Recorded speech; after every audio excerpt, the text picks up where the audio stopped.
i35equipment.com. Today we're just going to give you a walkthrough of installing a hydraulic thumb on an excavator. We've already set the hydraulic thumb up here using a telehandler forklift. You can see we've got it set in place. We've got a single line of weld around it. We're going to come back and that's going to get welded a couple more times with a stick weld, and then we'll go get hoses made and set up the machine with a computer to make sure we're ready to go and operate. This is the best way to have your machine laid with the arm for installing. That way you can set your thumb right up here. A couple of key points and takeaways here.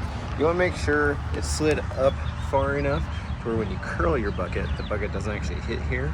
And usually that's a few inches to a fist above your pivot point. That one's set just perfect. We tested it. You're going to center it right on your stick, clamp it, tack weld it.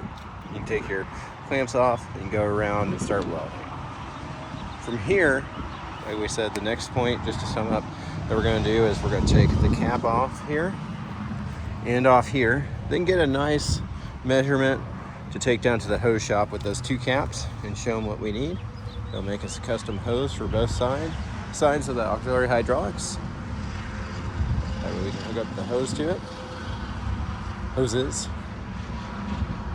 And then sometimes computers are already set up to operate two-way hydraulics, and sometimes you have to get into your computer system and set that up.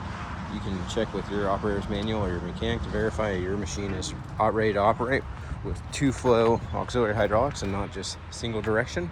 Single direction is what you utilize for a jackhammer or other attachments. You have to have a dual flow that goes in and out to operate a thumb like this. You can always see our full inventory of thumbs online at www.i35equipment.com, as well as buckets, attachments, excavators, and more. You can see our full inventory anytime. We work really hard to keep that up to date. Appreciate you taking time to watch and hope this video was beneficial for you. Have a wonderful day.